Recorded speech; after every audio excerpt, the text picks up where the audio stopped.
humilié. Mais il a été blessé pour nos péchés, brisé pour nos iniquités. Le châtiment qui nous donne la paix est tombé sur lui. Et c'est par ses meurtrissures que nous sommes guéris. Amen. Amen. Ça sera ça mon texte aujourd'hui. Alléluia. Je ferai ce que Dieu m'a dit de faire et m'arrêterai là où il m'a dit de m'arrêter. Amen, amen. La Bible commence, c'est la prophétie qui parle du Christ. Alléluia. Dans la classification des prophètes dans la Bible, nous avons, merci. Oh, déjà. Hein? Nous avons le prophète. Parmi les prophètes, nous avons Ésaïe. Je vous avais dit ça l'autre fois, n'est-ce pas? Nous avons 15 prophètes dont la Bible répertorie.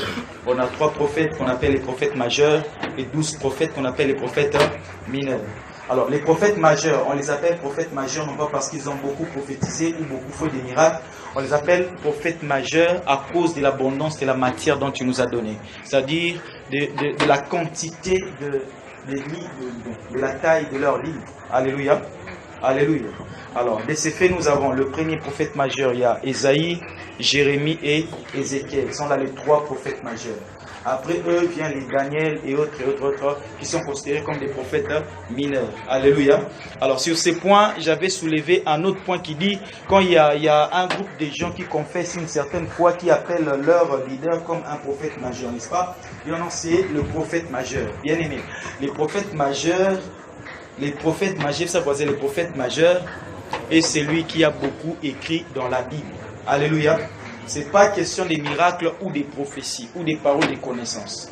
C'est ainsi que quand on lit les prophètes dans la classification canonique, on ne voit pas, ou chronologique, on ne voit pas les noms des prophètes tels qu'Élisée, tels qu'Élie, n'est-ce pas?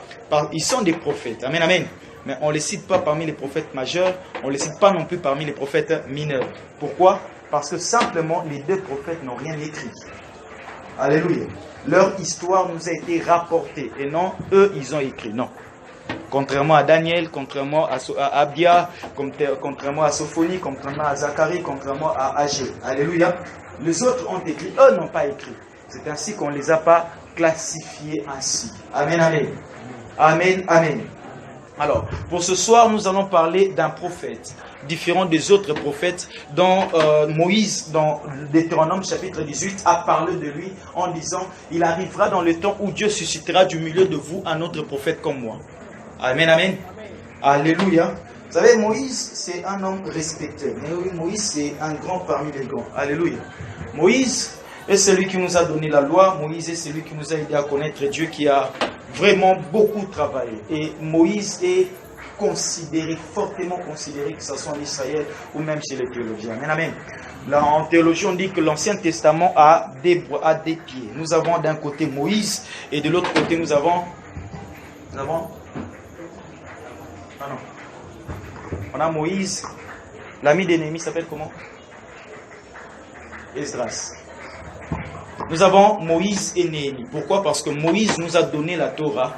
C'est Esdras qui, par contre, après les incendies, la déportation d'Israël à Babylone, tout était perdu. Tous les archives, l'arche de l'Alliance a été détruite. Bon, l'histoire rapporte que c'était Jérémie qui avait pris ça, qui avait pris la fuite avec en Babylone quand le roi Nabuchodonosor a détruit les temples de Jérusalem. Jérémie était encore à l'époque, c'est lui qui avait pris l'arche et était parti avec. Amen, amen. Alors quand il est parti avec, là où il est parti, d'autres disent en Égypte, en Alexandrie, les autres. Alors, lorsque Israël revient de la déportation, c'est la partie que rapporte Daniel dans son livre, ils étaient en déportation à Babylone. Lorsqu'il revient après, entre l'histoire d'Esther, amen, amen.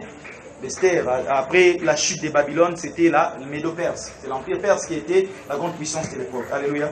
C'est pendant le règne de Darius en Perse que le décret a été annoncé pour faire sortir Israël de l'esclavage. Alléluia. Ce qui a fait qu'en leur sortie, ils sont partis. Il y avait Néhémie, qu'on appelle le bâtisseur, celui qui a rebâti la ville. Et à côté de lui, il y avait Esdras. C'est Esdras, par contre, qui a fait le travail de recopier tout ce qui a été perdu. Et puis, donc, la Bible que nous avons, les écrits que nous avons, c'est le travail d'Esdras qui a repris la Genèse et qui a repris, à écrire toutes ces choses. Alléluia. Alléluia. Alors c'est ainsi que nous avons pu avoir ces écrits. Donc Moïse, lui qui est un très grand homme parmi les grands, un homme considéré. Je l'aime beaucoup Moïse. J'ai lu sa vie, j'ai été épaté, ébloui de voir la soif et la détermination qu'avait cet homme. Moïse avait une seule ambition, un seul désir, faire ce que Dieu veut qu'il fasse et être là où Dieu veut qu'il soit. Amen, amen. Amen, amen. La particularité de Moïse s'est cachée dans son humilité, dans son obéissance. C'est tout. Alléluia. C'est ainsi que lorsque dans Nombre chapitre 12, lorsqu'il a marié une femme égyptienne, quand son frère et Myriam ont commencé à médire contre lui, Dieu appelle les convoque, les gronde. Il dit, il n'y a pas sur la face de la terre un homme comme Moïse. Alléluia. Il est humble, plus humble que tout le monde sur la terre. Dieu du haut du ciel, des cieux, savait voir l'humilité de Moïse et en rendre témoignage. Alléluia. Est-ce qu'on comprend ça? Dieu avait rendu témoignage non pas de la justice, de tout, mais de l'humilité de Moïse. Et c'est ce qui a fait sa particularité. Alléluia. Est-ce que quelqu'un me comprend? Amen, amen. Alors Moïse, quand il parle de Christ, il dit qu'un autre prophète comme moi sera suscité du milieu de vous. Oh, oh. Yes. Amen, amen. Alors pour bien comprendre l'impact, la grandeur de Moïse, il faut demander aux pharisiens de l'époque de Jésus. Tout ce que Jésus faisait ou disait, les pharisiens les ramenaient toujours par dire Moïse a dit. Amen. Quand Jésus, par exemple, un exemple simple, Jean chapitre 8, lorsqu'on prend la femme adultère. Voilà, maître, nous venons vers toi. Cette femme a été surprise en flagrant délit d'adultère.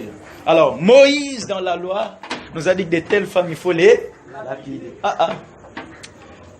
Alléluia. Amen, amen. Alors, comme je vous avais dit, Jésus n'était pas venu pour détruire la loi. Jésus n'est pas venu pour annuler la loi. Jésus était venu pour accomplir la loi. Alléluia. Il a accompli la loi. Il a été la seule personne qui a réussi à obéir à toutes les exigences de la loi. Même Moïse lui-même avait failli. Peu importe sa grandeur. Amen, amen. Amen, amen. Je vous ai dit là où Moïse a failli, n'est-ce pas? N'est-ce pas? Il a failli en épousant la femme égyptienne. Amen, amen.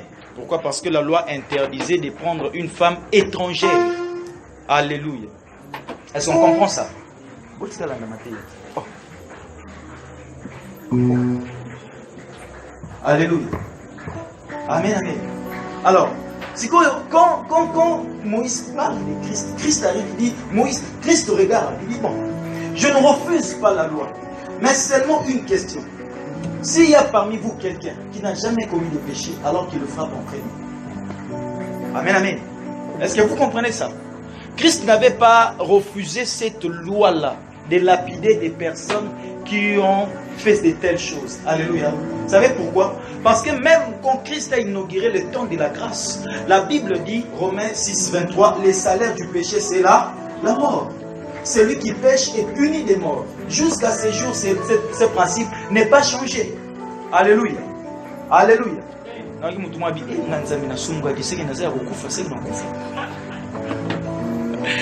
ça non, calme, ça non, calme. Amen, amen. Alors, en fait, le problème, c'est quoi? J'ouvre un peu cette parenthèse. Alors, quand on dit que le salaire du péché, c'est la mort, cette mort n'est pas une mort physique. Le bas n'est pas une mort physique. Premièrement, ce n'est pas une mort physique. Alléluia. Parce que la mort physique finira par venir. Est-ce qu'on comprend ça? On comprend ça? Alors, quand tu pêches, tu ne meurs pas physiquement, mais tu meurs spirituellement. Alléluia. C'est ainsi que le pécheur ou les païens est considéré comme un homme mort. Éphésiens chapitre 2, verset 1. Vous qui étiez morts par vos offenses et par l'incirconcision de votre chair. C'est-à-dire, bino bato bozaya kokufa na rate mabe na bino. Alléluia. Amen, amen. Ce qui justifie, lorsque nous recevons Christ, nous disons qu'il nous a ramenés à la vie. C'est-à-dire, quand nous sommes sans Jésus, nous sommes morts.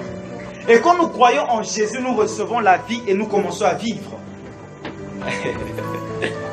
Amen, amen. Alors, alléluia. Alléluia. Donc, tu as commencé réellement à vivre sur la terre le jour où tu as cru au Seigneur Jésus-Christ.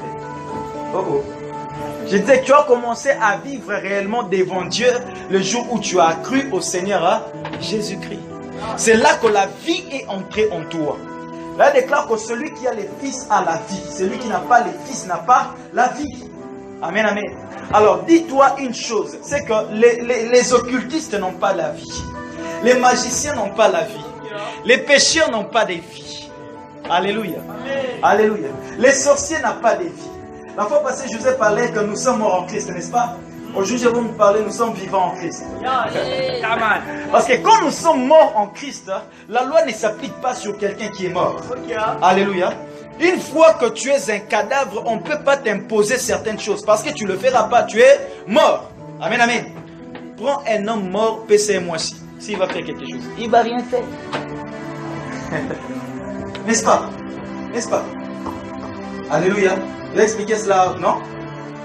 On cherche les grands gourmands du monde qui disent que Moutou a l'air ami. Otie biloro awa.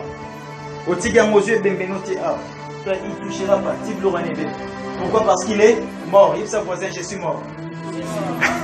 Et c'est je suis mort. Pour les péchés, je suis mort.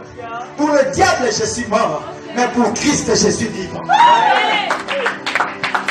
Oh. Est-ce que quelqu'un me comprend? En ce qui concerne la malédiction familiale, je suis mort. En ce qui concerne les réclamations coutumières, je suis mort. En ce qui concerne la maladie, je suis mort. Alléluia. Alléluia. Parce que la Bible déclare, nous sommes morts avec lui et nous sommes ressuscités avec lui. Oh oh. Christ à la croix est mort. Paul a dit, j'ai été crucifié. Aïe, aïe, aïe, aïe, aïe, aïe, my God. Et sa voisin, maladie, tu n'as pas de place dans mon corps. Est-ce que Bembé là? Mais non. Est-ce que Bembé est l'ampiaka? Oh, et Bembé est pauvre, et Bembé est riche. Ça ne se fait jamais. Amen, amen.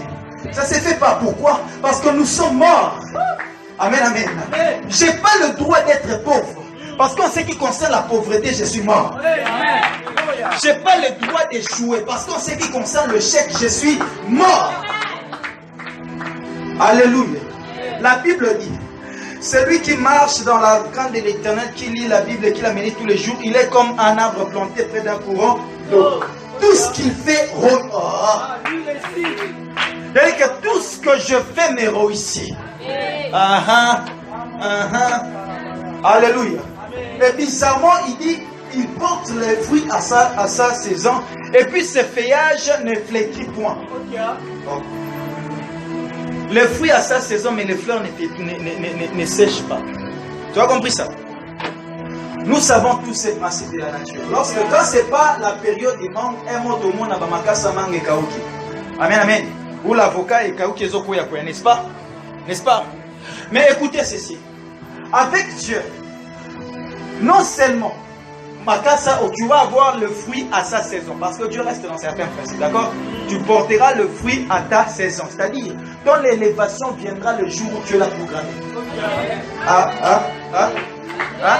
Je parle à quelqu'un?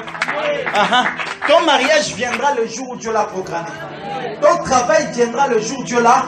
C'est-à-dire, quand ta saison arrive, tu vas t'imposer même chez ceux-là qui ne t'aiment pas.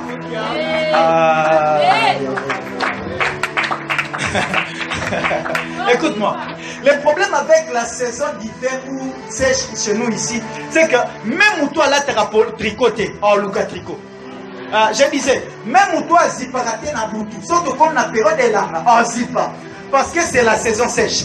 Même où toi linga côté, ceux qui nous ont battu la saison na yo, ça obligé à consommer, parce que c'est ta saison.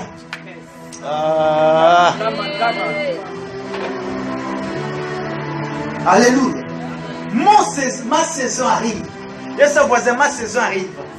Et je suis fier. Je suis dans la joie. Parce que ma saison arrive. Non, c'est à course n'a moutouté. Non, qui m'a mouté. Je reste dans ce que Dieu m'a dit. Je fais ce qu'il me dit de faire. Je suis là où il veut que je sois.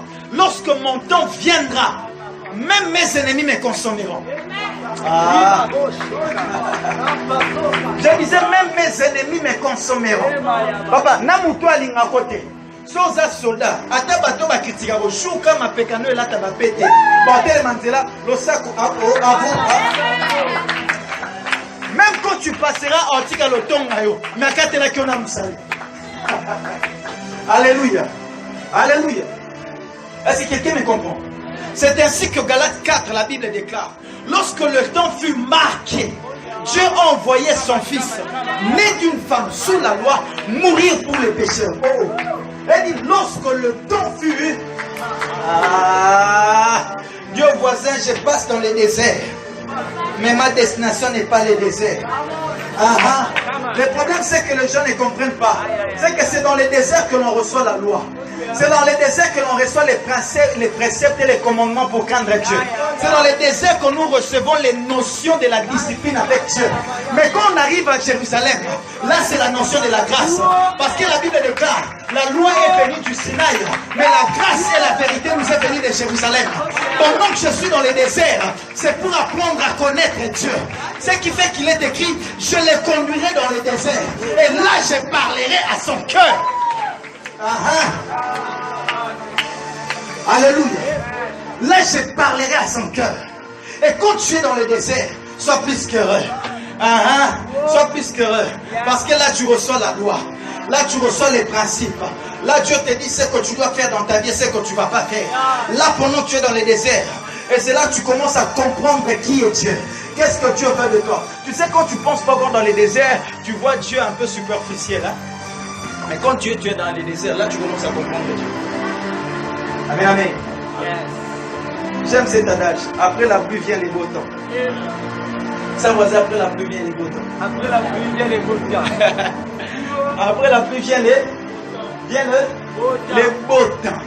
Ça vient après la pluie. Je me suis une fois posé la question, pourquoi on n'a pas parlé d'avant la pluie? Pourquoi on dit après la pluie? En fait, en réalité, avant la pluie, certaines personnes sont désespérées. Parce qu'il y a de ces maisons qui vont partir, des érosions qui vont se faire. Alléluia. Alléluia. Mais le problème avec la pluie, c'est que la pluie vient à un moment donné. D'un côté, la pluie vient pour détruire. Mais de l'autre côté, la pluie vient pour nettoyer. Je disais ceci. Quand la pluie vient, c'est que l'eau de la pluie vient, des fois ça détruit. Mais de l'autre côté, ça nettoie. Ce qui fait que quand il pleut quelque part, on voit que les routes sont bien propres, les poussières sont parties. Alléluia. Mais écoute maintenant ce que je t'annonce. Je t'annonce que la pluie que Dieu est en train d'envoyer dans ta vie, c'est que ça va causer des dégâts dans l'état de tes ennemis. Ça va nettoyer ta vie. Ce qui fait que tu diras, après la pluie vient le beau temps. Parce que dans ta vie, il y aura propriété. Parce que dans ta vie, tout ce qui est impur et sale sera dégagé. Et oh, je disais à quelqu'un que nous allons dire qu'après la pluie vient le beau temps. Alléluia. Vous savez, quand il pleut, on ne voit pas les beaux temps. Parce qu'on est coffré quelque part, on voit nos programmes annulés. On se dit, mais je vais t'annoncer, après la pluie vient les beaux temps. Je vais te dire, après tes moments de pleurs vient les beaux temps. Après tes moments de sécheresse, quand il pleut, tu peux maintenant s'aimer. C'est quand il n'y a pas de pluie, tu peux s'aimer, tu ne récoltes pas. Mais quand il y a la pluie, tu sèmes, lorsque la terre est mouillée, tu pourras récolter. Seigneur, envoie-nous la pluie. Seigneur, envoie-nous la pluie. Et ce soir va pleuvoir la pluie de la guérison. Ce soir va pleuvoir la pluie de la délivrance. Ce soir, je disais que ce soir va pleuvoir.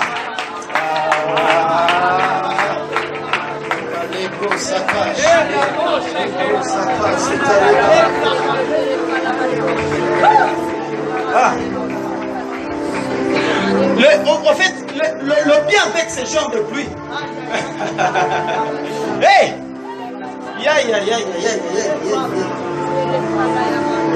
Vous savez, lorsqu'on vient de passer un moment dans le désert, on se retrouve comme le prophète Élie ce jour-là à Samarie. Elle déclare qu'il a fait 3 ans et demi sans pleuvoir. Et Élie va sur la montagne. Oh. Élie prie. Et le ciel s'ouvrit, la pluie tombe. Amen, amen. Amen, amen. Le problème, c'est qu'il arrive que certaines choses dans nos vies, nous les faisons au hasard. Un jour par hasard, j'ai prié pour quelqu'un, il est guéri. Un jour par hasard, j'ai prié pour quelqu'un, il est guéri. Il est tombé, il a été délivré. Ou j'ai reçu de l'argent. Amen, amen. Mais le problème, c'est que lorsqu'on est connecté avec Dieu dans la montagne, après avoir fait toutes ces choses, des personnes comme Jacques vont nous rendre témoignage de nous. Élie était un homme de même nature que nous. Mais il pria avec instance. Pendant 3 ans et demi, et la pluie n'est pas tombée sur la terre. C'est qu'il arrive à un moment donné. Les choses que j'ai fait au hasard, je commencerai à les faire consciemment. C'est-à-dire, ça ne se fera plus au hasard.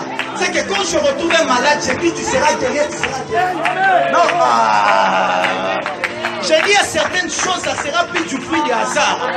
C'est que parce que je suis passé par le désert, j'ai reçu la loi, j'ai reçu le principe et je marche avec. Quand je rencontre un mort, je disais, réveille-toi au nom de Jésus.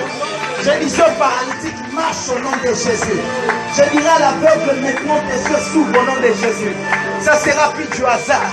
Et comme a dit l'Okwakati.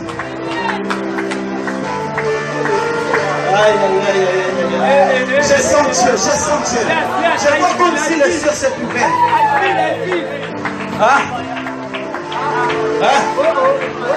Je suis venu annoncer la saison où les choses se font non pas par hasard, mais les choses se font parce que c'est ta saison. Je conçois mal que c'est la saison de la mangue et que mangue bota par hasard. Non, non, ça ne se fait pas. C'est ta saison d'être béni financièrement. Alors tu ne manqueras de rien.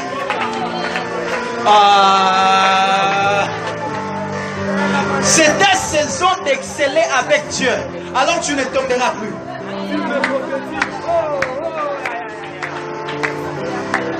Ésaïe 53. Lorsqu'on parle de Christ, on dit qu'il était là, mais on ne le connaissait pas. J'aime c'est quoi le Jésus. C'est un mystère. Jésus, il est tout un mystère. C'est pour ça que vous savez, ce n'est que normal que ça puisse énerver. Lorsqu'on apprend quelqu'un dire que Jésus a fini sa course par un homme, vous savez, c'est normal que ça énerve. Alléluia. C'est normal que ça énerve. Jésus. Hey. Jésus. Papa. Jésus. La seule personne qui a défié la loi de la pesanteur. Hein? Y a-t-il des physiciens ici? Des physiciens. Il va voter en physique. Newton a dit, tout corps qui est lancé de la vie finit par tomber. N'est-ce pas? Alléluia. Alléluia. Christ, lui, étant prophétique, étant divinement Dieu, remarquez ce qu'il a fait. Il savait qu'un jour on allait découvrir cette loi. Mais après, juste après la loi de la physique, ce qui monte finit par tomber, on découvrira une autre loi qu'on appelle la loi de l'aéronautique. C'est-à-dire, un corps peut monter dans le ciel et rester dans les vies. Ce qui a fait que Jésus, dans son temps, il est monté sans jamais tomber. C'est ainsi que les physiciens ont découvert cette loi après. Ils nous font monter les avions. My God. Alléluia. Ils ont découvert ça après Jésus, papa. Jésus. Jésus. Lui qui a initié l'insémination artificielle. Aujourd'hui, la médecine peut te faire enfanter sans que tu connaisses un homme. Hein? Mais Jésus, lui, à sa naissance, la Bible déclare que l'ombre du Tout-Puissant pouvait Marie. Sans connaître un homme, Marie est devenue gosse. My God. Oh! Et tu veux dire que tel homme a fini sa course sur la terre? Non. Non, non, non, non. Il a en fait commencé sa course sur la terre. Parce qu'à la croix de Golgotha, ce n'était pas la fin. À la croix, c'était le début du commencement. Je disais à quelqu'un ceci. La croix n'est pas la fin. La croix n'est que le début du commencement. Parce que c'est à la croix que tout a commencé. Le mot tout est accompli ne veut pas dire que tout a pris fin, mais le mot tout est accompli veut dire que tout a commencé. C'est-à-dire que je commence à être en bonne santé, je commence à être puissant, je commence à être vivant, je commence à être béni, je commence à être élevé. Et cela s'est accompli à la croix. Alléluia. Jésus. Il s'appelle Jésus. Il n'est pas un homme. Il est Dieu. Dans toute la plénitude totale, il est Dieu. Il n'est pas à comparer. Alléluia. Écoute ce que la Bible déclare. Durant le ministère de Jésus sur la terre, il est écrit que Jésus a guéri tous les malades, le bas tous les malades. Jésus est rentré au ciel ayant guéri tout celui qu'il a rencontré malade. Ah, ah, ah. Moi aussi je suis Dieu. Je ne suis pas Jésus. Mais si Jésus a guéri à 100%, moi je guérirai à 99%. Jusqu'à ce que je rentre là, dans mon parcours, il y aura des résurrections des morts. Il y aura des guérisons des malades. Si une fois j'ai prié pour un mort et qu'il est ressuscité, je crois que ces choses peuvent encore le faire. Je vais encore le refaire. Et nous allons les vivre. Alléluia. Alléluia. Allez, ça voisin, sois révolté. Sois révolté. Sois révolté. Jésus a tout accompli. Jésus a tout accompli. Tu es dans le désert. N'aie pas peur. Apprends juste la loi. Apprends les principes. Apprends tout ce que Dieu veut que tu apprennes. Parce que bientôt tu arrives à Canaan. À Canaan, Dieu ne te donnera pas la loi. Dieu t'exigera à pratiquer tout ce qu'il t'a appris dans les déserts. Je disais ceci. Quand tu arriveras là où Dieu est en train de t'amener, il ne va plus te donner de nouveaux principes. Il ne va plus te donner de nouvelles règles. Seulement, il va attendre à ce que tu obéisses à tout ce qu'il est en train de te dire maintenant. Le jour où Dieu te lèvera, il ne te donnera pas de nouveaux principes que ce qu'il te donne maintenant. Alors c'est maintenant qu'il faut écrire ces choses. C'est maintenant qu'il faut graver ces choses. C'est ce que Dieu te dit de ne pas faire. Écris-les, garde-les dans ta tête. Parce que le jour où Dieu va t'élever, il s'attendra à ce que tu obéisses à ce qu'il t'a dit de ne pas faire. Alléluia. Hey. My God. J'entends un vent qui annonce la pluie. Je commence à sentir le bruit de la pluie dans mes oreilles. La pluie de ta visitation. Je la sens venir. Il y a quelqu'un ce soir que Dieu va visiter. Fortement visiter. My God.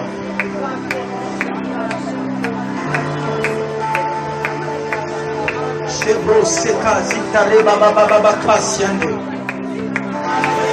Mandiri babosha.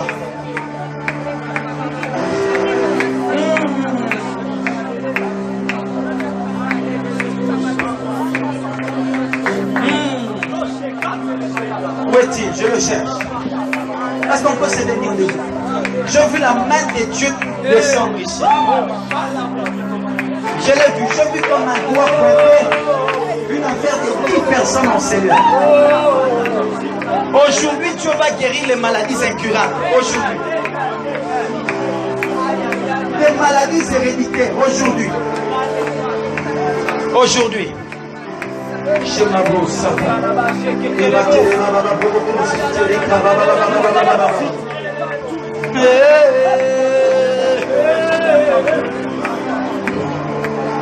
Où sont-ils? Au nom de Jésus. Que les malades viennent devant. Après on va prier. Que les malades viennent. Si tu es là, tu es malade, tu as laissé quelqu'un malade à la maison. Viens. On va prier. Pour ton feu,